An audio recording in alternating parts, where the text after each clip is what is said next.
morning everybody and welcome to another round number 18 of the F1 2019 Wheel-to-Wheel Tier 2 Championship.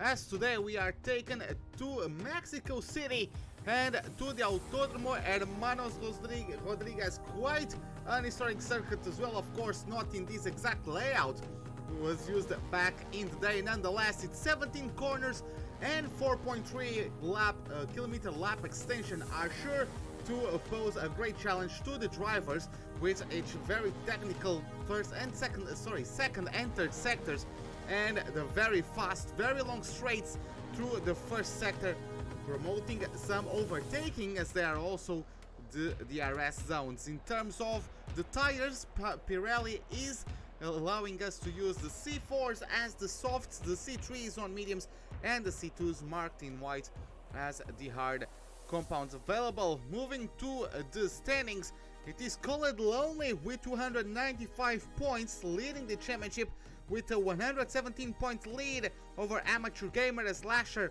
in P3 with 166 points. Then we have a big gap to Gary Gunn, the best of the Renaults, in P4, followed by Jax FO as the McLaren completes the top 5. After that, we have Cuba in P6, still yet to reach to 100 points of the season. Proxa in P7, only 4 points behind.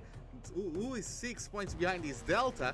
Then we have Brazian in P9 with 74 points, 10 ahead of Black Widow, who completes the top 10. Moving to the constructors standings, we have Racing Point also leading 90 points ahead of the Haas F1 team, the American-based squad in P2, as they have a lead of 70 points to the Williams team, followed by Ferrari in P4. Red Bull closes the top 5, 8 points ahead of Renault, who then have McLaren only 3 points behind. Mercedes in 8 with 119 points, and then we have a tie for last place between Alfa Romeo and Toro Rosso, as both Italian teams only have 92 points to their names so far.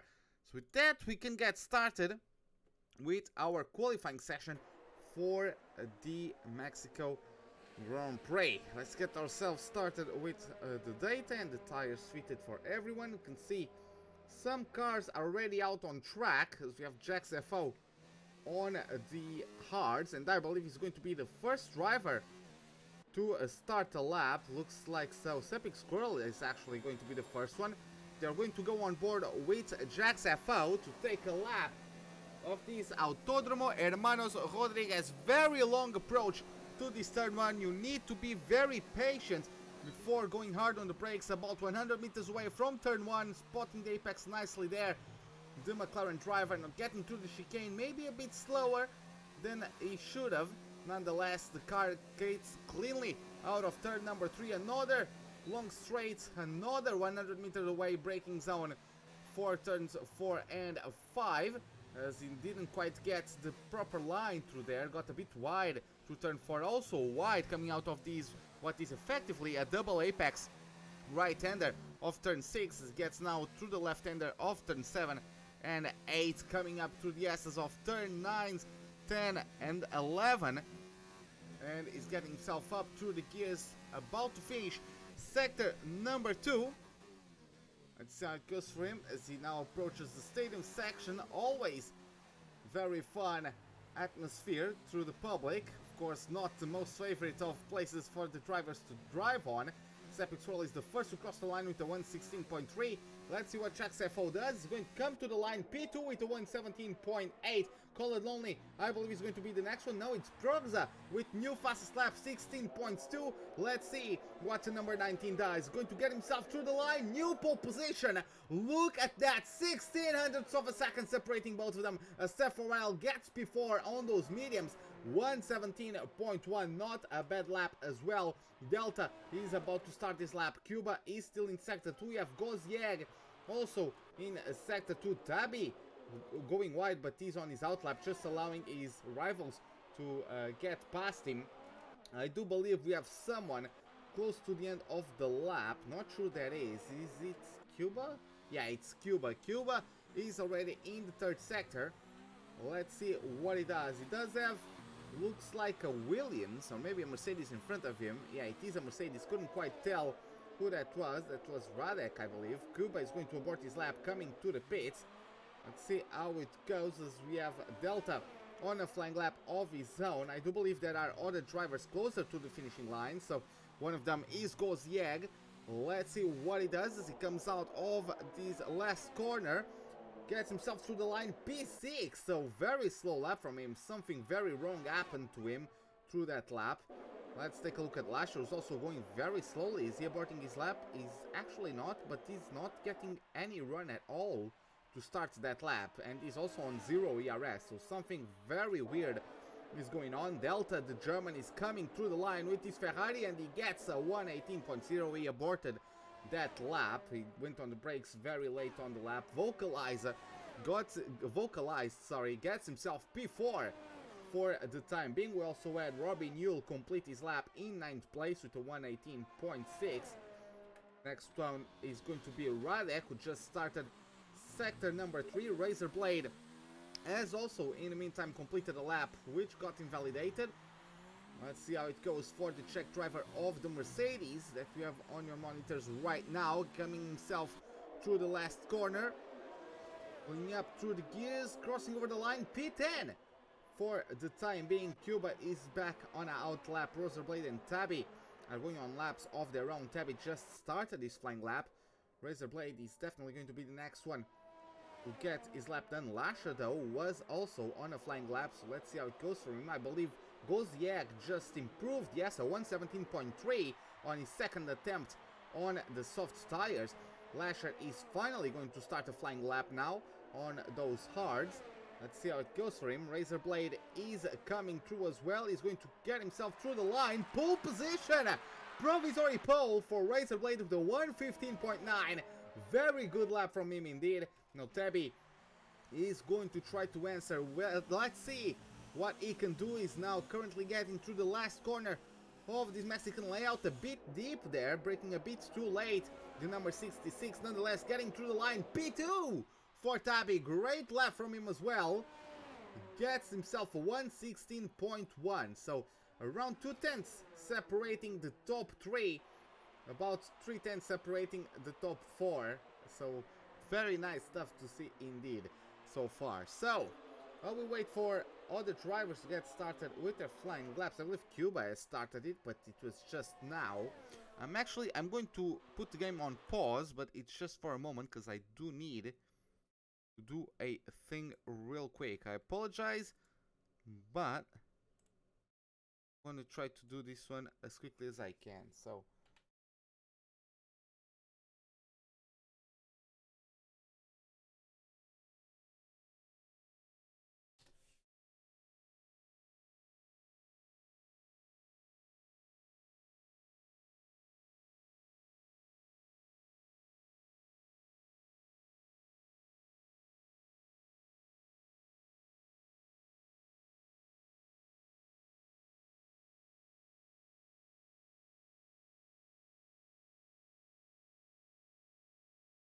okay, I apologize for that, guys, but managed to fix what was going on my second monitor, so we can continue with our qualifying session. We have Cuba about to finish his lap. We have Jax FO and Sepic Squirrel. We've started flying laps of their own.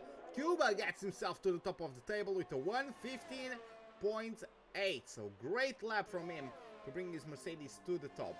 Next up, we have Jax F4. I believe he's currently in the second sector, 3/10 slower. Yeah, he has aborted his lap. He's back to mode 0 of ERS deployment, so he's not completing this lap in any sort of competitive time. Let's see what Epic Squirrel does. Let's see what he can put his Haas on the table, and it's P1 again, 115.829. Look at how close it was between that top two. Very similar lap, very good stuff. As we have Progza, who has started his flying lap in the meantime, already improving by 3/10 as he gets himself through corner number 6. Get himself up to the gears now through the complex of turn 7, 8, 9, 10 and 11 that leads to the end of the second sector. In the meantime, just trying to figure out who might be or also on a flying lap. It is Delta, his teammate, who is starting a lap on the mediums, and I do believe that's where we are going to see what Delta can do on this track. I do believe he wants to start the race on the mediums. Let's see how it goes though, as we have Proxa get himself through the last corner for now. He's going to cross over the line. It's going to be a lap time of 1:15.5. New provisory pole for the Ferrari driver. Let's see how it goes for his teammate, who's currently on an outlap. That's just a visual glitch. He's not really on an outlap at the moment. That's just the game trolling us. As he's pushing, he's in mode 5 at the moment. Ooh, almost loses the rear there in what I believe was turn 11. Yeah, it looked to me like turn 11. And he's going to have to try out later on the session. Vocalized currently to sector number 2 is improving by about a tenth of a second. Let's try to figure out in what shape he does this second sector. Ooh, trying to explore there the track limits. Not sure if the game is going to penalize him or not. He's still pushing though. Mode 5 still on for the racing points as he finishes sector number 2. 6 tenths up, gets wide though on the approach to turn 12. And I'm not sure if the game is going to invalidate that lap or not. Nonetheless, he's carrying on with it. He's going to get himself through the last corner. Turn 17, going to cross over the line, P7. 1:16.2. He actually lost time there through the third sector. Nonetheless, he does get himself up to P7. Looking at some other drivers, we have Razorblade also improving about a tenth as he navigates through the second sector. Let's see how that one goes for him, as Tabby just started his flying lap. Lots of cars in the pits at the moment. Not sure how many of these drivers are going to try. Oh, going very slowly there, Razorblade. I guess he got his lap invalidated at some point. Tabby is the next one to go on a flying lap. Let's follow on board with the Alfa Romeo driver. Let's see what he can do as he now approaches the turn 4 and 5 combination. Very slight improvement there from the Alfa Romeo at this point of the track. It gets now to turn 6. Smooth exit is needed. He could have used maybe a bit more speed through that effectively double apex right-hander, and he invalidates that one. That was a big corner cut for him. He's going to have to give it another shot later on. In the meantime, we only have Jax FO on 3-lap-old mediums, so not sure what he's trying to do there. Maybe just trying to get some laps under a set of mediums. Maybe he has another set of mediums to push later on, and he's just testing the grip on those tires. Let's see how that one goes. Gary Gunn is also on 3-lap-old softs, so it is a bit of a slower time at the moment, with 5 minutes left, 5.5 minutes left in this qualifying session. Let's see how it goes for these drivers, as his teammate Gozziag currently on a hot lap. Sepik Squirrel doing the same.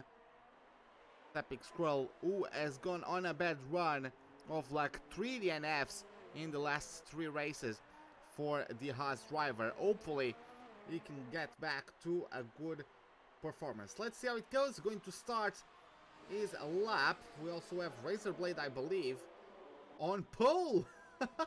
On pole once again. Razorblade lowers the bar to beat once again with a 1:15.3. So he gets his Toro Rosso on the top of the table for now. Sepik Squirrel on his lap. We also have Gozziag about to start his lap rather shortly. So let's see how it goes. Let's see what Sepik Squirrel can do. He's currently on the softs. I'm not sure if the soft start is the best strategy, as the softs do not last very long on this track. But let's see how that one goes. Now currently navigating himself through the complex of turn 7, 8, 9, 10 and 11. Takes the left-hander of turn 11 there. Full blast now on the short sprints towards the end of sector 2. 3/10 down on his previous time he is, so a bit of improvement there from Sepik Squirrel, who's looking at getting on the top 3. That could have been maybe a corner cut, not sure though, gets himself to turn 16 and 17. Mode number 5 of ERS going to get himself through the line. P2 with a 1:15.9. Good lap as well there from the Haas number 25. Gozziag is going to be next up to complete a flying lap. Let's see what the McLaren driver does. Currently getting himself through sector number 2. Let's see how stable, how confident he is through this section. He had to lift off a little bit there. The rear spun him round and he hits the wall. Fortunately, he's not out of the session. That was very fortunate for him to not have terminal damage there. Nonetheless, he is going to have to try again. Fortunately, he's close to the end of the lap, so maybe he can get back into the pit lane and come back out for a flying lap. Now we have vocalized on a flying lap of his own. We also have Lasher starting a lap on the mediums. Let's see what the Racing Points does. As managing himself, gets wides there, and yeah, I'm pretty sure, yeah, he's going to invalidate his lap, unfortunately. Looking at Lasher now, coming through with the start of a new flying lap for him. Let's see what time he does at the end of the sector 1, 3/10 quicker than his previous attempt, so very good stuff there from the number 13. Let's see how it goes for him through corner number 6. Smooth application of the power is required, as it is of course through every traction zone. Gets now through the S's. Let's see how committed he is, how confident he is on the car to be able to stick to the road. Much better through turn 11 than Gozziag. 6/10 quicker than his previous best is the Haas driver at the moment, and he is looking at about 16.7. Wouldn't gain him many places though. Let's see what he does. Can he be the fastest driver out of the medium runners? And he is. Moves himself to a 1:16.5. He has pole position in terms of the medium tire runners. Taking a look now at Gary Gunn, who has a very slight improvement. It is an improvement nonetheless, as he finishes sector number 1. We also have Progza, who is closer to the end of his lap, so let's see how that one goes. We also have Radek, but he's only in sector 1 for the time being. So we have Gozziag retired from the section actually. Let's see how it goes for his teammate. XFO is currently on a out lap. Progza is going to come through. Septic Squirrel is satisfied with his provisory P2, and looks like Progza, is he coming to the pits? Yes, he's nullifying his lap, unfortunately. He's going to retire. Vocalized is also going to retire. Best case scenario, he maintains that P8, as Gary Gunn gets himself through the line. A 1:15.1 brings him to the top of the table once again, so very good job there from the Renault driver. As we have Delta just started with his lap. We have Radek, who I believe is close to finishing one of his own, and yes, he is. XFO is also in sector 1, so it is Radek, then Delta, then XFO, then Robin Yule completing their laps, then Tabby, then Cuba. Lasher is out of the session, so we won't be improving that on that time. So he's still trying to get pole position out of the medium runners. Might give him a very good shot at a good result here today. Radek is already derating, nonetheless gets himself P12 with a 1:17.4. After that we have Delta. Razorblade has also started a flying lap. The checkered flag is shown to some of our drivers, and is that Robin? No, that is Razorblade perhaps, right in front of Cuba. That's tricky. Sorry, not Cuba, but Delta. That is very tricky indeed. I'm not sure if Delta is going to be able to improve. The game is showing us as on an outlap. I don't believe that is true though. Let's see how it goes. Delta not getting the best of last sectors. Actually cuts the corner there. Pretty sure that's an invalidation. Let's see what Razorblades does. 1:15.0 moves himself to the top of the table. Demotes Gary Gunn to P2. Progza in P4. Colored only P5. XFO gets P6. Next up we have Robin Yules, who gets himself P13. We have Tabby in 8, and Cuba, what's he going to do? He does not improve, and he's going to get P7 for the time being. Radek, I'm not sure if he's pushing. No, he's already finished his qualifying performance. So that is it. Razorblade takes pole position, and Lasher is going to be starting from P10 on the mediums. So of course track position is quite important, but in this race, of course everything can happen, and of course theoretically maybe the drivers who start on the softs have a bit of a disadvantage. Let's see how they can make their tires work. Razorblade on pole, 61 thousandths of a second separates him from P2. Sepik Squirrel in P3, Proxa in P4, Colored Lonely in P5, Jax FO in P6, following the racing point, with Cuba in the best of the Mercedes in P7, Tabby in P8, Vocalized in P9, and Lasher completes the top 10, the only driver in the top 10 to qualify on the mediums. Everyone else will have a free choice of tires. Delta starting from last place. Let's see what he can do. He's better, he's much better than last place. He has 3 podiums this season. Oh, is it raining? Not sure if it's not raining, but it is quite cloudy indeed. Let's see how that one goes. Any of the drivers didn't tell me anything regarding the on-track conditions, so I do not know if those clouds are going to start pouring it down over the Mexican layout.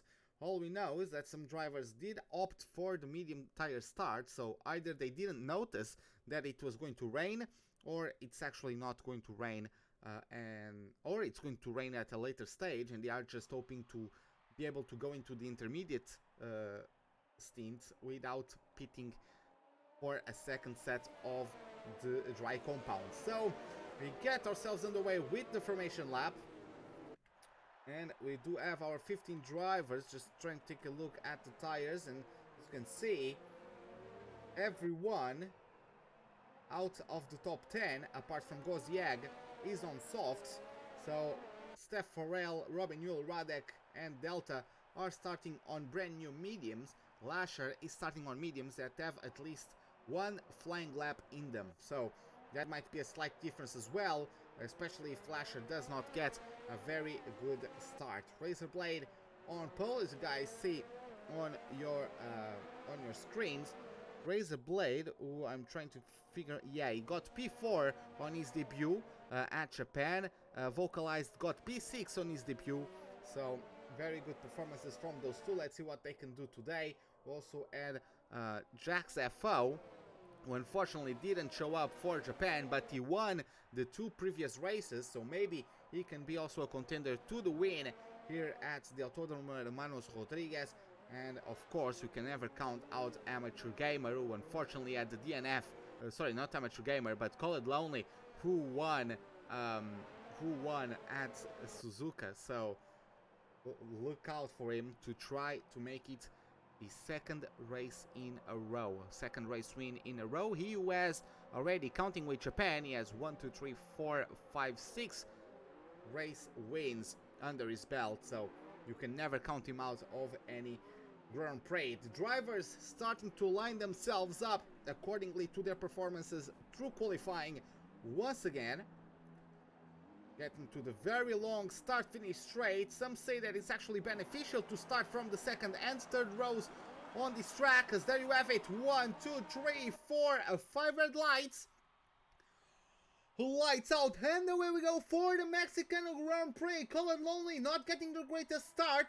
Proxia getting an even slower start. Colored Lonely already up to P4. Let's see how it goes now with the slipstream. Sepik Scroll trying to get himself past Razorblade. Razorblade still leads. It's going to be almost 4 wide. There's the racing point on the inside of the Renault. There's contact, and Colored Lonely goes round. Sepik Scroll takes the lead. Razorblade P2. Garrigan in P3. Proxia P4. Tabby jumps up to P5 with a great start. Jax FO in P6. It's going to be a bit of a battle now between Proxa and Tabby. Tabby, will he go brave on the brakes into turn number 4? Yes, he goes. Proxa has to give the room, and the Alfa Romeo driver moves up to P4. Great start from him. Proxa right behind him. Lasher as well from P10 up to P6. Brilliant start from him. Jax FO and Steph Farrell also gaining at least 1 place. Koziak P9, Vocalized P10. Colored Lonely though having a spin, and not too much car for too little tarmac there. Ooh, a slasher goes extremely wide there coming out of turn 11. There's also a bit of contact between Robin Yule. I believe there's yellow flags. Gozziag is in a wall, and Radek gets jumped by Robin Yule on the approach to the stadium section. The Mercedes is going to fight back, and ooh, there's contact. That might allow Cuba to also have a piece of the action. He's going to go alongside the Toro Rosso, going to take the outside approach. It's going to be squeezed onto the wall. Not enough to have contact with it, which should have pretty much terminated his race right there. But Robin Yule's trying to get himself up to P10, ends up getting himself down to P12. Now Khaled Lowly is going to try to make a double overtake. Can he do it? Let's see who's the last of the late breakers into turn number 1. The number 19 takes the inside line on both of them, and what a maneuver, what an overtake maneuver from Khaled Lowly. Moves himself up to P11. Cuba still maintains himself ahead of Robin Yule, who is now demoted to a P13. Gozziag and Delta are on the pits, and I believe for a front wing replacement after all the drama in the first lap. Razorblade demoted a place from the start of the Grand Prix, if I'm not mistaken. Yes, he was the pole seater. He does get a better exit out of turn 11, going to take the slipstream, going to take a much higher speed on the approach to turn number 12, and without many issues is going to take the lead from the Haas drivers. Very well done there from Razorblade. Very good start indeed. Gary Gunn just a couple car lengths behind, just trying to take advantage of any action that might come his way as Razorblade takes the fastest lap of the Grand Prix. Gary Gunn still P3. There's also a battle between Jax FO and Steph Farrell. Steph Farrell takes the slipstream. He's going to mode 4 of VRS. Jax FO also on mode 4. He could potentially get the slipstream from Lasher, but looks like that's not the case. So maybe Steph Farrell has less downforce on the setup. Does get deep into turn 1. Jax FO tries to get a sort of a switchback maneuver, can't quite complete it. Khaled Lonely is also battling with Radek. Radek moves up to P10. Khaled Lonely tries to have a go around the outside, can't quite find the daylight to put his racing point in, but he's getting the slipstream. Is he going to pull the trigger? He does go for it into turn number 4. Does get deep, but he now covers the inside line. Contact once again between the Mercedes and the racing point. Khaled Lonely moves back into the top 10. Cuba also having a bit of a squabble with Robin Yule. The Czech driver maintains himself ahead of the Toro Rosso. Jumping once again back to the front. Razorblade has been able to pull away on this lap from Sepik Squirrel. Gary Gunn now putting immense pressure on the back of the Haas. Razorblade, I believe, is going to deny the possibility of DRS to Sepik Squirrel, so Gary Gunn might have a great opportunity to jump to P2. He's going to get DRS. Sepik Squirrel is not, and let's take a look at the difference in speed. He's not taking the slipstream of Sepik Squirrel. Tabby looks like he's too far away to take any sort of overtaking attempt. Gary Gunn though does move to the inside very late though, and can't quite find the space to get past the Haas driver. So Gary Gunn, great defending from Sepik Squirrel, but Gary Gunn is going to have to stay put in P3 at least until the approach to turn 4. Is he going to try to go for it? He does! What a late lunge from him. Does get out of bounds. He's coming across the track, and there's contact. Gary Gunn loses a place to Tabby. There's contact, and that's severe wing damage on the Renault of Gary Gunn. He did get too deep, and if you want to rejoin the track, at least don't rejoin the track on the apex of the corner. And that's what he did, and they ended up colliding. Now he's going to struggle mightily through this second sector, which requires a lot of aerodynamical support. Lasher couldn't have a better start to this Grand Prix. Qualified P10, theoretically in a strategy that gives him an advantage, and is already up to a P5. So great start from the Haas driver. Taking a look now at the front, Razorblade still leads now with a 2.5 second gap. Gary Gunn is not pitting yet. It's Tabby, the next challenger. Is going to get DRS from Sepik Squirrel. He's too far behind, but that's not going to stop him from closing in. Let's see how it goes. Steph Farrell also not close enough to Progza. Jax FO also not close enough. Let's see, will Tabby try to have a go at speed 2? I don't believe it is. or he is. Oh, what happened there? Septic Scroll goes on the wall, and it's race over, avoiding action there from Gary Gunn, and that could have been disastrous. Now that takes Lasher gets the opportunity to take advantage of that one.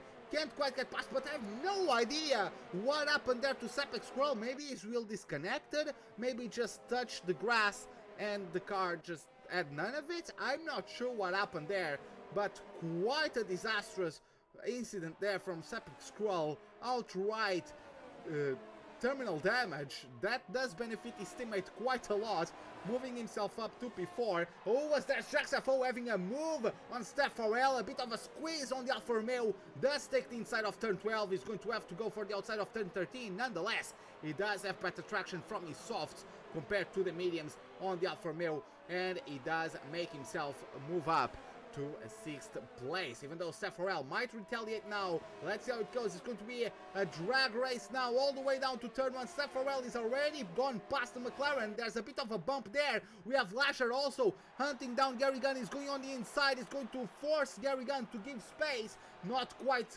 getting the move done just yet. JaxFO also almost having damage there. Almost coming to contact, but Gary Gunn ultimately does lose a place to Lasher. Lasher is up to P3, and we also have Steph Farrell and JaxFO battling. JaxFO, who now gets a 3-second time penalty, was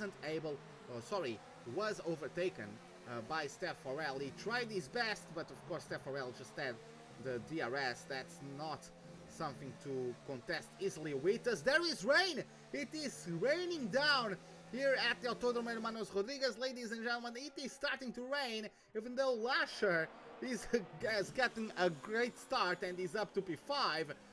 Maybe he should have qualified on the softs, but that's the thing with this game. You have to sometimes take a gamble, and of course it might actually help him due to the lower temperatures. The harder your tires are, the less the less temperature, or the colder temperatures helps you, as the mediums do have a lower temperature working range compared to the softs. JaxFO is going to take a move at Steph Farrell. He's going to be able to pull through. No, he's not just yet. Vocalized, he's just behind them, going to try to pick up any pieces might come his way from this battle. JaxFO takes a 3-second penalty in just as many laps, and he's not going to be able to take any positions from Steph Farrell, and Vocalized is still patiently right behind them. As Call It Lonely, he's trying to catch up to his teammate after that spin in the first corner of the Grand Prix. Now, taking a look at the front once again, Razorblade and Tabby. Maybe Tabby is pushing, I'm not sure, but Razorblade has lost about a second to Tabby. Tabby looks like he's more comfortable at this point. Maybe Razorblade just had a mistake, and now he has to just work with it, as Gary Gunn is getting challenged by Progza into turn 12. Gary Gunn is going to get inside of the hairpin. Will Progza get a better exit though? That compromised line to turn 12 allowed Gary Gunn to be out of the RS range from Lasher, so Progza might have just been lining up the Renault to now get overtaken on this very, very long straight. JaxFO is going to the pits. He's going for intermediates. Race control hasn't disabled DRS just yet. Progza is going to move to the inside. He's going to try to get past. Let's see. And no answer from Gary Gunn. He makes the move done. Call It Lonely and Vocalized also swap positions there. Not much to do on that front. JaxFO is already going for intermediates. Radek and Cuba, the Mercedes duo, also swap positions as they are going in at 10th and 11th place at the moment.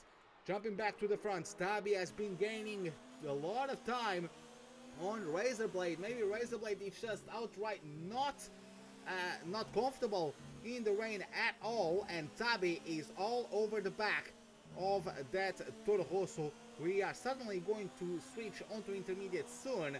Currently in lap 8. I am not sure what is the pit window, in case it was just right conditions for the driver starting on the softs.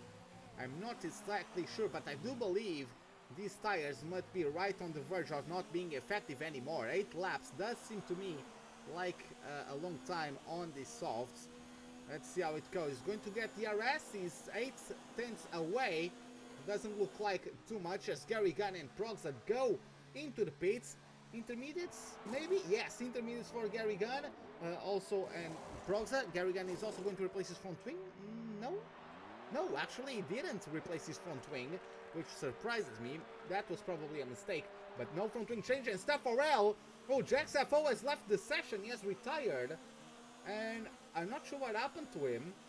Maybe he put the power down too quickly and smacked himself into the wall. That could have been the case if the track is not prepared for intermediates. Maybe he just put himself on the wall, and it's race over for Jax FO, who has his race ending sooner than expected. Steph Farrell jumped by Colin Lonely, who made his way back up to P4. That's how fast he is. Of course, some of his rivals have pitted already, but he is so fast, just getting himself under 4 seconds from Lasher, and he's about only 5 seconds away from the lead, considering his spin. Stabby jumped past Razorblade. Lasher is now the one being all over the back of Razorblade.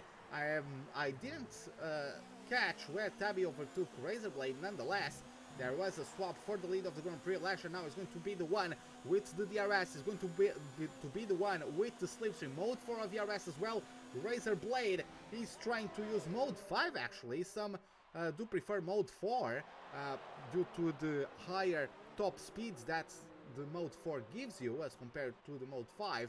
Nonetheless, Lasher does get past and up to P2 without too many issues. Lasher is, I believe, the fastest car on track at the moment, apart from Colin Lonely, and even Colin Lonely might be slower than Lasher, because I do believe these softs are really on their last legs. Lasher is going to have the advantage of the mediums and also the cooler conditions on the track, also helping the working range of the medium compound at the moment. So number 13 started P10, is up to P2 within 10 laps, and he's really pushing and might be on his way to challenging for P1. In the meantime, Delta also pits for intermediates. Race Control hasn't disabled DRS yet, so in terms of the Delta, in terms of the theoretical lap time, Tabby, without mistaken, Lasher pulls through. Did Tabby get a puncture? He's going slowly.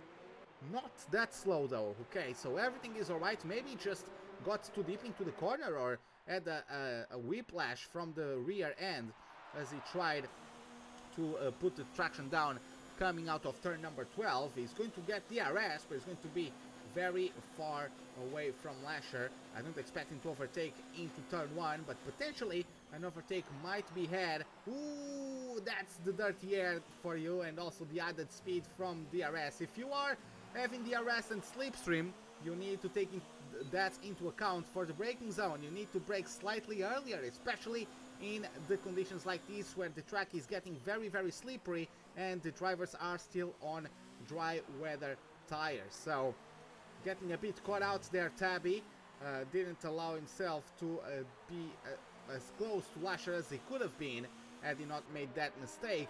Nonetheless, he is still with a 2-second lead over Razorblade, who is really, really struggling. Colin Lonely has caught up to him, sort of. Steph Farrell still maintaining about a 1-second gap. It's a bit touch and go. It just needs to improve a little bit. He is on mode 1 of ERS. If he just gets to 5 on those S's, he could have gotten himself within 1 second and be able to dispose of the DRS at the beginning of the next lap. Tabby already losing out a lot. I'm pretty sure these tires, it's just, they just need to be slow. They just need to nurse those tires because it's not getting time for intermediates. And we have Razorblade coming into the pits. Let's see, is he going to take the gamble for intermediates? It is taking a while to become intermediates, or to the intermediates to come into their round.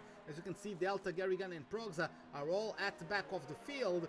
Razorblade is going to come out of the pits in P9, I believe. Vocalized has gone into the pits for a new set of softs instead of going for the intermediates, and I do believe that was the best decision. He has the freshest tires out of the pack, and unless the intermediates start coming into their round within the next 2 laps, I think Vocalized did the best decision.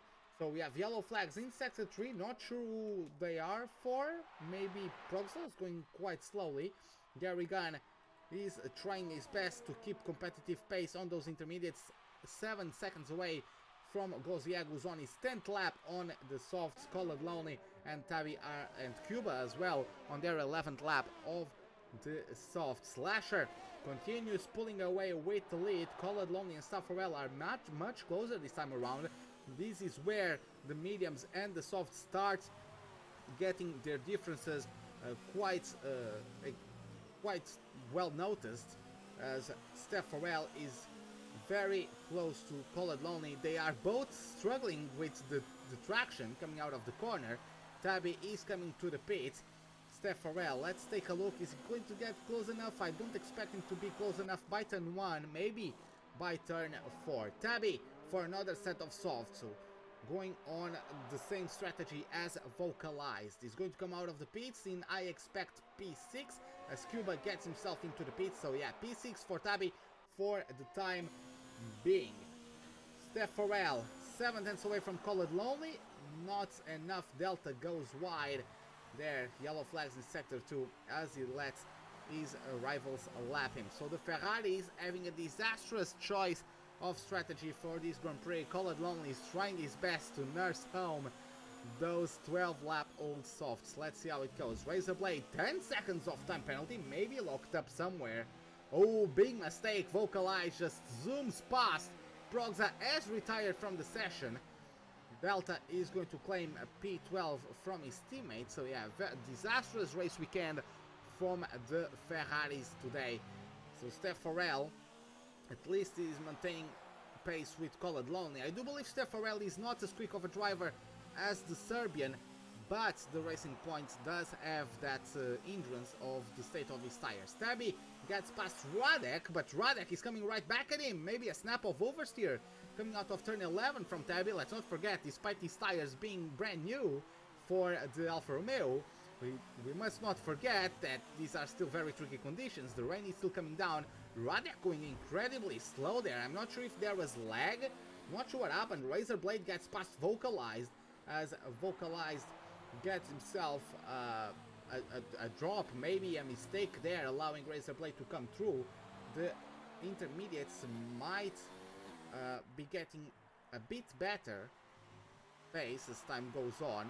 Let's see how that one goes. Staffarel literally on the gearbox of Colored Lonely, not close enough to overtake on this lap. Potentially on next lap he's going to be able to pull the trigger. Meanwhile, Lasher has a 6-second lead. So Lasher really getting himself a ticket for the win. Qualified in P10 on the mediums.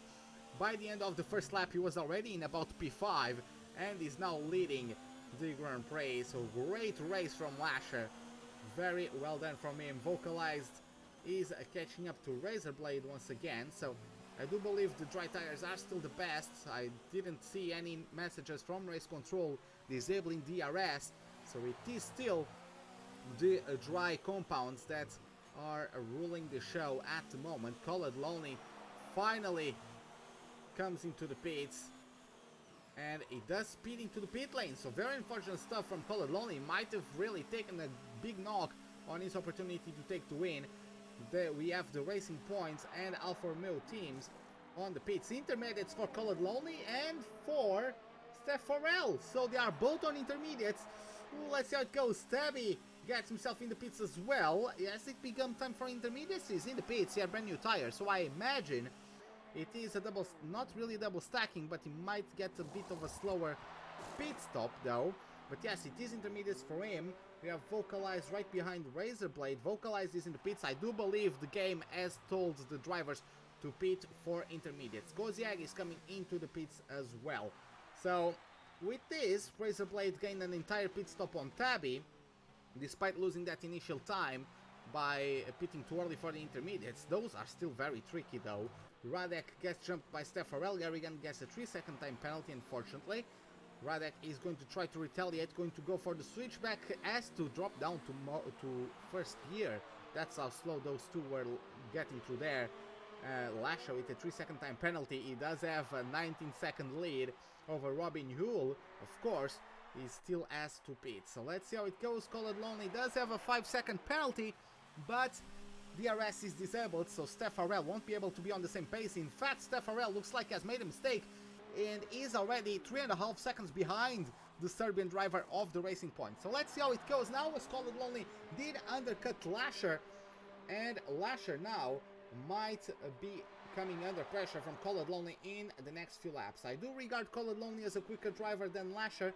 Let's see how that one goes as Robin Newell gets himself into the pits. Lasher has a difference of, not quite sure, yeah, I'm not sure at the moment. We are going to have a proper time difference soon, and it is about 7 seconds between Lasher and Call It Lonely. Steph Farrell 4 seconds behind the Racing Point. Robin Newell is going to come out of the pits ahead of his teammate, I believe, even though it might be close. Radek comes into the pits, is going to be coming out in P7, maybe P8 behind his teammate. Nonetheless, the decision for the Mercedes to not pit for intermediates right away has allowed both of them to get past, for example, the Ferraris, and both Mercedes are in the points, which is great to see from the Brackley-based team. Razorblade does not catch up with Robin Newell, even though he has showed to have better pace, but is currently 1.5 seconds behind. Call It Lonely slowly but surely gaining time on Lasher, or at least he was through the first sector they just went through. The gap is now 6.7 seconds. We have 20 laps to go. I do believe the intermediates have to pit once again, or I'm not exactly sure, but I do believe the intermediates are not going to last for 20 laps. I'm not sure. It might become a bit touch and go, but let's see how it goes. Let's see those who are the best at nursing their tires, especially people like Gary Gunn and Delta and Razorblade, who pitted very early for intermediates. It's going to become very hard for them to take those to the ends. Like, Gary Gunn definitely has to take another set of intermediates if it rains until the end of the Grand Prix. So let's see how that one goes. Scotland only did have a worse third sector, 7 tenths away. Race control already getting the message of the disabling of the DRS. Razorblade did not like those news at all, I am sure, as he was trying to catch up to his teammate. Robin Newell did gain a lot of position. I believe Robin Newell was battling outside of the top 10 early on the race, so Robin Newell finds himself in P4 due to be able to start on the mediums and then keep himself on good pace, keeping himself out of trouble as well. So finds himself in the top 5, which is great for him, I do believe, trying to figure out. And his best result was a 5th place finish at Singapore. Then he got a 6th place finish at Russia, also has a 6th place finish at Belgium. So those are his 3 best results this season. So Robin Newell is on his way for a season best result as well, or at least matching if he finishes behind his teammates. So the gap has increased from Call It Lonely to Lasher to over 7 seconds. Maybe a driving mistake from Call It Lonely is not making his life easier, especially considering the fact that he has a 5-second penalty due to exceeding the pit speed limit once he came in to replace his old softs for a brand new set of intermediates. Nonetheless, we also have Tabby 3.2 seconds behind, and Tabby was fast today, so I'm not sure if he's going to be able to catch up with these two. Ooh, not much space given there from Razorblade. Robin Newell has to let his teammate through, and is going to be just trying to take the slipstream, I expect. Razorblade does have the brake bias quite a bit to the rear. That's not the first time he has the rear tires come out from under him into turn 1, so I would move the brake bias to the front by at least 1 click. I'm not sure if it's comfortable that way, but yeah, the rears are not behaved, to say the least, under braking for Razorblade's Toro Rosso. Robin Newell is going to try his best to follow his teammate, try to follow his lines, just trying to pick up on his braking points. Not sure if he's going to be able to do so. This is already lost over seconds to his teammate though, but I'm pretty sure he's going to try his best. Stabby gaining a lot of time on Robin Newell, already 2 seconds away from the track driver of the Toro Rosso. Unfortunately for him, He might get demoted out of top 5. Big mistake there from Tabby. I'm not sure what he was doing there. Completely missing the braking marks. Cuba moves up to P6. Tabby, at least he managed to not get himself into the wall. But Tabby losing out on the chance to get to P5, at least for now. It does seem quicker than Robin Yule, and if he can, I do believe he's quicker than Cuba, so he can still catch both of them, as there is plenty of laps to go, about 17 laps to go in this Grand Prix. We just got over halfway stage of this Grand Prix, so still plenty of racing left, even though the grid is a bit further apart. Call It Lonely has made his way back to 6.7 seconds. Took him a little bit though, but let's see how it goes. Gary Gunn goes into the pits and is going to go for a new set of intermediates. Now, this might... I'm not sure how big of a gamble this is, especially as Gary Gunn is expecting the rain to not stop until the end of the Grand Prix. But yeah, the guys with the most laps like Delta, Gary Gunn, Razorblade might have to pit once again. Cuba might also have to pit once again, I'm not sure. I think only drivers like Robin Yule, like Lasher, like Call It Lonely, Steph Farrell, I think only those drivers are going to be able to take the intermediates to the end with a little bit of tire management. So let's see how it goes. Steph Farrell 6 seconds away from Call It Lonely, so Steph Farrell was able to keep up with Call It Lonely in the dry, if only by the DRS system and also the slipstream, but was able to keep up with him. Now that the rain has started coming down, Call It Lonely losing out again, half a second once again. Razorblade, and yeah, Razorblade is coming to the pits for a replacement of sets of those Pirelli Cinturado Green. Going to take them for 16 laps. Many of his rivals are forced to take them for 20 laps or more. So let's see how that one goes. As Radek is going to zoom past the Toro Rosso. Razorblade, I do regard him as quicker, so we might have there a bit of a swap. We have Razorblade chasing Radek and Cuba chasing Robin Yule. So for top 4, for P4 and P5, it's exactly the reverse. It's the Mercedes hunting down the Toro Rosso, even though Cuba, I do believe he's closing in on his fellow Czech driver, but yeah, he's dropped not the pace, but dropped the margin to 2.5 seconds. So Robin Yule not comfortable at all.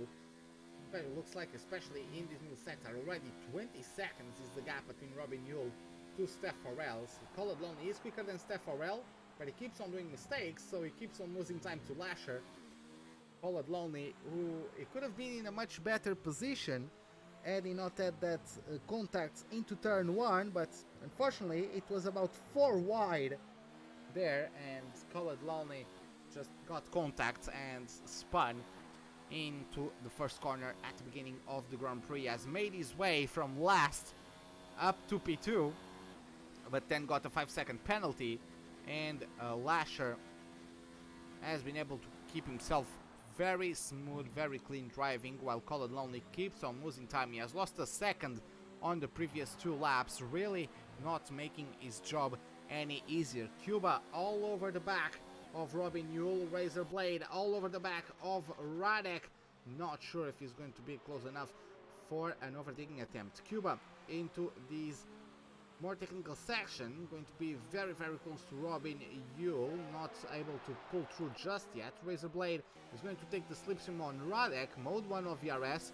Radek is in mode 2, so he's going to take advantage of that, but Robin Yule already dropped to Cuba coming out of turn number 6.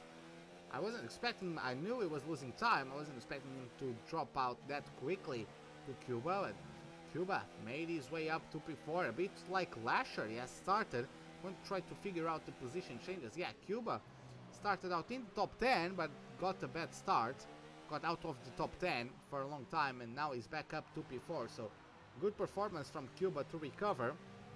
Robin Yule and Steph Farrell, 8 places gained from the start just by virtue of starting on mediums, and then Lasher 10th to 1st. within 11 laps, I believe that was. So very good stuff to see. Razorblade got himself past Radek on the approach to the stadium section. So these drivers are going to try to not lose too much time to the drivers ahead. Tabby is 10 seconds away from Razorblade at this point, so it's going to be quite the feat if Razorblade is able to overtake the Alfa Romeo. The Alfa Romeo might be not able to take those intermediates to the end without the risk of punctures happening, as the number 66 is on his 7th lap on the intermediates. So he is expected to do 14 more, I believe, yeah, 14 more, so it would be 21 laps. I'm not sure if these tires can last 21 laps. I believe they last... I can buy 20, I'm not sure about 21, especially if Tabby is not the smoothest of drivers, I don't know. But yeah, let's see how that one goes. Radek already losing 1.5 seconds to Razorblade. Razorblade does seem quicker than Tabby. The gap is already below the 10-second mark. Call It Lonely keeps on gaining time every now and then. Ooh, Razorblade with a penalty, unfortunately for him. But as I was going to say, Call It Lonely keeps on gaining time in Lasher. When he can string his lap times, he starts gaining on Lasher, but then he just makes a mistake. Maybe a bit of desperation creeping in from Call It Lonely. Lasher is a very competent driver. Let's not forget any of that. Lasher is third place in the championship. Call It Lonely is leading the championship, but Lasher has held his fair share of podiums. Lasher got P2 at Japan, so he's also in good form despite the DNF at Russia. I do believe he was also doing a good race at that point. Lasher hasn't won this season. He got himself 4 third place finishes. Also, sorry, yeah, 4 third place finishes and 3 second place finishes, so he might get the first win of the season, which I'm pretty sure he has been waiting a long time for the opportunity. Call It Lonely has been able to get it below 7 seconds, but yeah, Call It Lonely has shown a little bit of inconsistency, and also he has that 5-second penalty. So I do believe, let's check the penalties, as I do believe Lasher has a 3-second one. Yes, he does have a 3-second one. He's on the verge of a second 3-second one. Call It Lonely has a 5-second penalty. No track limit penalties so far. Sepharel, 3 seconds of penalties. Cuba has 6 seconds of penalties. Roman Yule doesn't have a penalty, so that might help him. If he keeps that, especially as Tabby has a penalty, Roman Yule could claim himself a top 5 finish again. So let's see how that one goes for him. Let's see how that one goes. But yeah, Call It Lonely in terms of penalties has a disadvantage of 2 seconds. So Call It Lonely has to overtake Lasher and then gets 2 seconds from the Haas driver to be able to win. It is possible, but Call It Lonely lost out once again. The gap increased to 7/10. I'm not sure if that's due to Lasher pushing, because Call It Lonely is using a lot of mode 1 of ERS. Lasher is now using a bit more. So I'm guessing Lasher has just pushed on this lap and forced Call It Lonely to also start pushing. Otherwise, he won't be able to catch up. Both of them can manage their ERS pretty nicely, especially as they are alone. They have no pressure from the cars behind. So Lasher can just save as much as he wants to then deploy on the faster sections and just try to pull away from Call It Lonely. The gap has extended once again to 7.5 seconds as Call It Lonely gets himself into the pits. And is he going for an undercut perhaps? Maybe Lasher is also going to pit for a second set. Call It Lonely is going to serve his 5-second penalty. So he's going to serve that one, get that one out of the way. If he keeps himself within the track limits until the end of the race, he might be able to benefit a lot. Let's see how it goes, as of course Lasher is not going to have a stop-and-go penalty. So Call It Lonely, despite getting the undercut, Lasher with a second time penalty, a 3-second time penalty, 6 seconds total of penalties. Call It Lonely at the moment has 0. 19 seconds separating Call It Lonely from Steph Farrell, and then another 16 from the Alfa Romeo to the Haas driver. He has everything he could have ever wanted in terms of the conditions to allow him to get the win. Vocalized is catching up to Gary Gunn, even though he's currently 11th place. Tabby is also being catching up to Robin Yule, so the gap is just over a second at these points as we are about to get under 10 laps to the end of the Grand Prix. Will Lasher pit? Well, I think so. Yeah, Lasher will pit.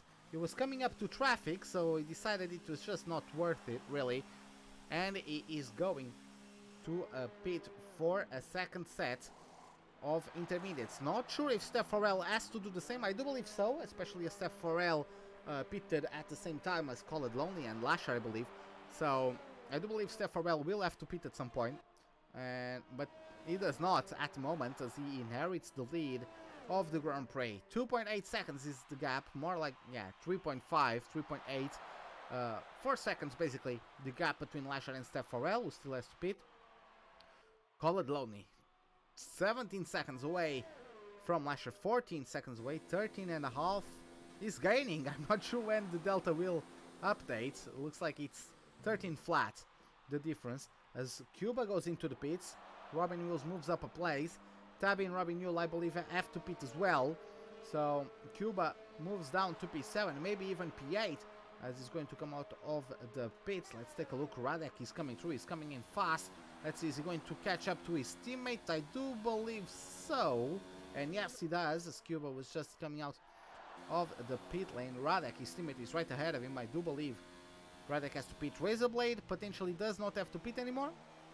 Robin Yule does get attacked by Tabby now into turn number 4. Great camera shot from our helicopter to witness this battle. Tabby does go deep as he had to take the outside approach to turn 4 and couldn't quite hang it around the outside, couldn't quite make it work. So he's going to have to stay put in P5 for the time being.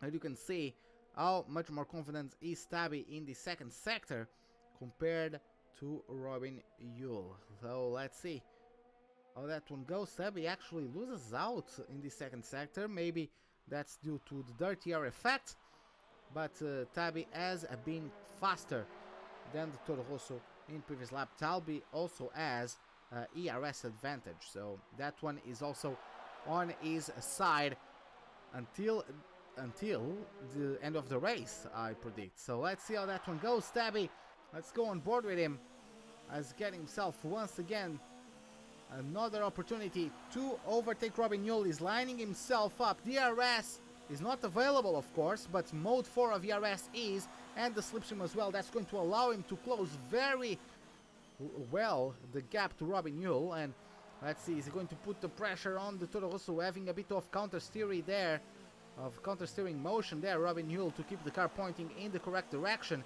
Coming out of turn number 3, the rain, you can see, has intensified a little bit. Very big drop of visibility the closer he gets to Robin Yule, though not close enough to try an overtaking maneuver this time around. We do have to see now if Tabby can get a quicker second sector than the one on the previous lap. Robin Yule getting very slow there out of the transition. Tabby had to slow down to avoid the back of the Toro Rosso. That's really allowing Razorblade to catch up to him. Maybe that's just the game plan of Robin Yule, allowing Razorblade to catch up to Tabby and himself, and Robin Yule is not afraid to sacrifice himself to do that. Call It Lonely has gained about 4/10 on the past few laps to Lasher, but we are now with only 8 laps to go, so not sure if that's going to be enough for those seconds, even though Lasher does have 4 seconds to lose compared to Call It Lonely. So, sorry, no, it's 6 seconds. So Call It Lonely is only 6 seconds away from the win potentially. Call It Lonely is going to get himself now a better exit than Robin Yule. It's going to be a drag race now all the way down into turn 1. Tabby is going to get back to the racing line. Robin Yule is going to try to retaliate. He's going to brake later than his rival, and very courageous move there. Robin Yule maintaining P4. Pretty sure he's starting to get on the nerves of Tabby, especially as he can see the gap to Razorblade decreasing lap after lap. Razorblade is faster than these two at the moment. Lasher, in the meantime, has caught up to Steph Farrell as we are about to start lap number 29. Let's see how that one goes. Let's see who gets the better traction. Of course, 13-lap-old intermediates for Steph Farrell, as I guess the Alfa Romeo is going to try to take those tires until the end. He's going to risk getting a puncture to try to get a podium finish. Of course, drag race once again between Lasher and Steph Farrell.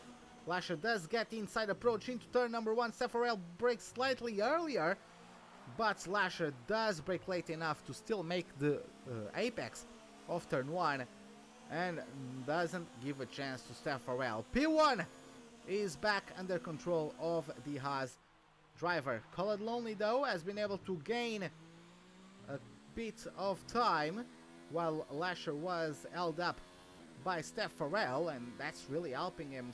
Colored Lonely, he cannot gain 11 seconds, but I'm pretty sure he can gain 6 seconds until the end of the race, even though he hasn't been very consistent. Razorblade is going to witness another round of the battle between Tabby and Robin Yule. Robin Yule once again takes the inside of turn 1, despite Tabby getting a quicker a quicker approach to turn 1. Then Robin Yule just brakes later, takes the inside and retains before. Tabby, though, this time around is going to be able to get alongside the Toro Rosso. There's contact between both of them, and there's a off spin from Tabby. Struggles to keep the car under control. Razorblade is going to try to take any opportunities that might come his way. He's already gotten himself a better exit than his teammate. Gets the inside line, moves up to P5, and now he's going to hunt down Tabby for a potentially P4. Robin Yule has already dropped out a couple car lengths, so really shows how slow he is compared to the two cars ahead of him. But Razorblade and Tabby are much closer in pace. A bit of a wide approach there from Razorblade. He might have gotten a penalty on that one. Not a penalty, but a warning at least. But yeah, you can see the car rotates a lot under braking. Once he's under braking and then rotates the steering wheel, he loses a lot. Tabby, I'm not sure what happened to Tabby. I'm not sure if that was on purpose or not. But those two, I'm not sure if they are collaborating in any way. But Tabby letting Razorblade through, or maybe just a mistake. But yeah, that is a bit weird. Nonetheless, we do have Razorblade move up to P4 due to the mistake of Tabby. 30 seconds separates P4 from a third place car, Colored Lonely. 9.8 seconds away from Steph Farrell. I do believe Lasher is quicker, as the gap is already 12 seconds, or continues to be 12 seconds between Colored Lonely and Lasher. So not much gains from Colored Lonely in the past few laps. Delta does have the fastest lap of the Grand Prix, but he's out of the top 10 without any... yeah, he's already one lap down, so he's not going to get himself past the top 10 drivers. So he's at least denying the extra point from his rivals. There we have it. Steph Farrell comes into the pits finally, gives up on his opportunity. I do believe he's still going to come out ahead of Razorblade. That's a very, very big gap between Steph Farrell and P4. But now we have Colored Lonely and Lasher all by themselves once again. It's going to be a long distance fight. Colored Lonely needs to be under 6 seconds. I am going to confirm it once again. I'm going to take a look at the penalties, but as you can see, Lasher has 2 penalties to his name. Colored Lonely got that 5-second time penalty, but he has already served it. He now gets a 3-second time penalty. So Colored Lonely once again not making his job any easier. Steph Farrell also has a 3-second time penalty to his name. Razorblade has, wow, Razorblade has a big penalty. So 3 seconds, then 10, then 3, then so 19 seconds of penalties for Razorblade. That is, wow, that is quite a lot, as Robin Yule comes into the pits once again, gets jumped by Cuba. Radek is actually going for full wets. I'm not sure if the rain has intensified that much, but maybe a last-ditch effort from Radek to gain a few more positions. Even if those full wets work, I'm not sure how useful they will be with only about 4 laps to go. Nonetheless, he's going to give it a shot. It might pay off. He's 15 seconds away from Gary Gunn. I think, well, he had to pit again, otherwise risk getting a puncture. But let's see how it develops. Kozieg right in front of Robin Yule, who is on fresh tires. So I do believe Robin Yule, by virtue of having fresh tires might overtake Gozziag, but I do believe Cuba to be faster than the Toro Rosso driver. Still, very respectable 8th place from Robin Yule at the moment.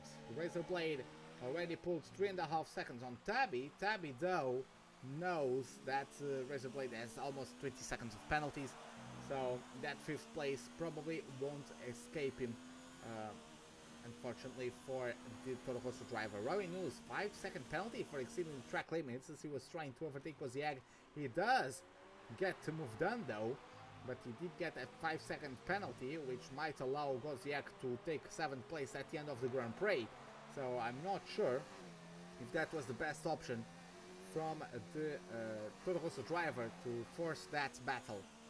Moving back to the front, Colored Lonely has lost time once again. Lasher has extended the gap once again to 12 seconds. So it is really all on the hands of this man right here to take the first win of the season after four third place finishes, after three second place finishes. I can't speak today. Is finally getting a good opportunity for the win. The Romanian driver of the Haas is going to bring home a good sum of points, and of course with that, as Amateur Gamer isn't racing today, Lasher is going to take P2 in the championship. Let's see how that one goes until the end of the season. We do have on the track Gozziag is losing time to Robin Yule, even though there's that 5-second penalty. Radek really took the wrong bet on those full wets, as he is not even gaining to Gary Gunn, so that full wet jump was not the best, unfortunately for him, and he's going to be losing time until the end of the Grand Prix. I do believe Vocalized is too far away, but Radek definitely didn't help his cause by going onto the Pirelli Cinturato Blues on that pit stop. So we just have about 3 laps to go, with so lap 34, 35 and 36 still to be completed, and the cars are quite far away from each other at this point. Color Lonely gains himself a little bit, already lost out, so that's battle. Lasher maybe it's just very uncomfortable. Looks like Colored Lonely, maybe Colored Lonely hasn't practiced too much for this Grand Prix, but let's see how that one goes. Colored Lonely does have a great margin. In fact, he only needs to score points to be a world champion. He just needed to score points to be the world champion. In fact, I do believe he clinched the championship last week at Japan with his win. So the fact that he's just in P2, and maybe he allowed himself to not practice as much, because it is locked up, the championship win, I believe. So yeah, he has a 117 points lead at the beginning of this race, 129 point leads to Lasher at the beginning of this race, and we only have what 17, 18, so it's 4 races, 26 times 4, what is it? I do not know. I'm not going to make the mental maths at this point. If it was, well, 25, it's 104 points, right? Yeah, because it would be, if it was only 25, it would be 100. 26 times 4 is 104, so the gap is already bigger than that. So yeah, Colored Lonely is our Tier 2 World Drivers Champion, regardless of him scoring any points here today or not. So maybe he just didn't practice as much, and Lasher is able to be on the pace. Colored Lonely did make up a second on the previous lap, maybe a mistake from Colored Lonely, but Lasher is determined to not relinquish this opportunity to take the win today as we start lap number 35. Gozziag has Gary Gunn, who caught right up to him. So Gozziag now, it doesn't want to lose too much time to Robin Yule, but now he has to defend from Gary Gunn right behind him, as Gozziag has really tires that are probably tearing themselves apart at this point. He needs to go very, very slowly to not put too much load on them, otherwise Gozziag might get a puncture. But yeah, it is a very delicate situation for the McLaren to be in at this point, and you can see how slow he goes. Yeah, it's just opening up. His tires are just on the verge of committing suicide, it looks like. And yeah, he's just going to try to get this extra lap. Just trying to figure out, does he get... No, he doesn't have a puncture, at least yet, as he starts his 20th lap. Lasher is also about to start lap number 36 as Cuba gets a 3-second time penalty, so not helping his cause to get to that top 5, that's for sure. Colin only has gained another couple tenths on Lasher. Oh, another big lockup there from Lasher. Colin only is catching up to someone, might be Radek, I'm not sure. He is lapping someone, and it is Radek, yeah, Radek. Oh, Radek is the ghost now for some reason, which is rather weird, but well, it is what it is. So Call It Lonely doesn't lose. Oh no, he's not a ghost, he's just ghosted, I guess, because of, since the patch, cars that are getting lapped become ghosted, I believe. So yeah, Call It Lonely gets through. And Lasher is going to navigate this tricky second sector, especially tricky in these conditions. Going to navigate it for the last time.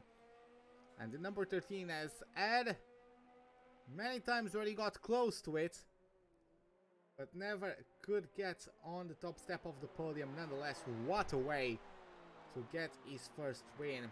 Started from P10, only driver in the top 10 to qualify on the mediums. The gamble paid off with the timing for the swap onto intermediates, and then he had a masterful clean race. There you have it, Lasher crosses over the line to take the win of the Mexican Grand Prix. First win of the season for the Haas driver. Khaled Lonely going to cross the line in P2. Steph Farrell also did very, very well. Third podium in the last 4 races. Took P3 at Singapore, P3 at Russia, P5 at Japan. Back to the top 3. Steph Farrell, Razor Blade is coming through to P4. Radek in the meantime crosses over the line in P5. That was really the wrong bet, that change for the full wet. Delta gets jumped, Delta jumps vocalized as they both cross over the line. Razor Blade is going to be the next one of the drivers on the lead lap. And oh, Tabby lost out a lot. Tabby is 19 seconds away from Razor Blade. Razor Blade had 19 seconds of penalties. So did Tabby get a puncture? I'm trying to figure out, is there a puncture? I don't see any puncture, but he's going very slowly indeed. Maybe he ran out of fuel? Yeah, I don't see a puncture. Nonetheless, he gets P5 at the end of it, and you can see 7 seconds of difference. Cuba gets P6. Robin Yule jumps past Cuba, gets a P6 from him. Cuba P7. Gary Gunn gets past Cuba as well. So Gary Gunn P7, Cuba P8, and Gozziag nursing those intermediates for 21 laps. He does get P9 at the end of it. So there you have it. First top step of the podium for Lasher. Not the first win of the season for the Haas team, because of course there was Lira, I believe, early on the season, who was just smacking the competition around, taking wins left, right and center. But there you have it. First win of the season for Lasher. Colored Lonely takes another podium with a P2 finish, and Steph Farrell with the third podium in the last 4 races. So very good stuff indeed for the Alfa Romeo driver. So, well, we got the standings. We are going to get ourselves in the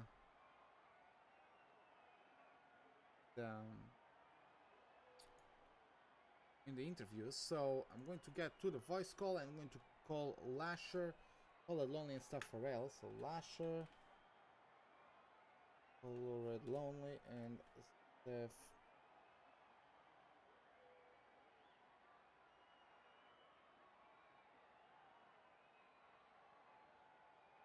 Just getting for them to wait, or sorry, waiting for them to get in. As I'm not sure. I'm not sure if Code Lonely has a microphone already. I do believe he doesn't, but not sure. Just waiting then for Farrell to get in, and Lasher as well. So let's see how that one goes. Just waiting to have a word with them. You can see in the meantime the penalties, vocalized 17 penalties, or sorry, 17 seconds of penalties. That's pretty insane. Also 19 seconds for Razor Blade. He took a corner cutting penalty of 10 seconds in one go. So also that does increase that a lot, that number a lot. Um, but yeah, some lack of everyone got penalties. Yeah, so pretty much a lack of discipline from the drivers today, unfortunately. But Stepharel got in the call. We have Lasher still yet to come in. So let's start by talking to the Alfa Romeo driver. And good night, how are you doing? 11th place on the grid, 2P3. That must feel pretty good. Yeah, it was a pretty good race. I sacrificed the qualifying, thinking that the rain would take a while to take effect. And even though the rain itself arrived kind of early, I was right. It took a while for it to actually get into uh, inters conditions, and I managed to use the grip that was still left on the mediums. I was basically catching Colored Lonely, and I know that Colored Lonely is faster than me because I still had grip on the mediums left. But once I got into inters, I also had pretty good pace. I wasn't quite as fast as Colored, but I was fairly close to the pace. So I managed to basically secure P3. I think that by the end of it, I had like a 20-second lap to everyone behind me. I did stay out on the inters thinking that it would go into wets, but it never really did. Mm-hmm. I I did briefly get P1, but the tires were not quite there anymore. So I let Lasher pass, and then I decided to pit for fresh inters. So that basically gave me the position I still had. But it was a gamble, and that one didn't turn out that well. But overall, still P3, and that's a really good result. Yeah, it is indeed. Especially with all the chaos in the first lap, could have very well, both you and Lasher could have very well gotten involved, starting from the middle of the pack right away. So Yeah, I it actually is evaded. also I think I evaded a turned around Mercedes in the middle of that, like in turn 1 to 2. I think I evaded that Mercedes by like an inch or two. yeah, it's quite close. It's a lot of tarmac and of course the slipstream coming out of the lights out. It does bunch up Yeah. everyone. So it is sometimes too little tarmac, and it is a wide track, a wide road, but it is too little It, tarmac for too much car sometimes. turn 1 Mexico tends to be disastrous every time I've raced it. Like just every single time I've raced it in Mexico in any serious capacity, like just turn 1 lap 1 is just a massacre. Yeah, it is. It is. Well, Lasher says that he can't get his mic to work. Unfortunately, you can't get words from him from his first win in the season, and Colin Lonely doesn't have a microphone. So, this is going to be it for today. I hope you guys enjoyed it. If you did, give me a like button. If you did not, the dislike button is, as always, right beside it. Subscribe if you'd like to see more. Hit the bell icon for any notifications of whenever we are about to start a live stream or to post a video. Hope to catch you guys on the next round of the championship at the Circuit of the Americas. I believe it's going to be a home race for the man we've had on the podium with us today. So hope to see you guys then, and have a wonderful day. Goodbye.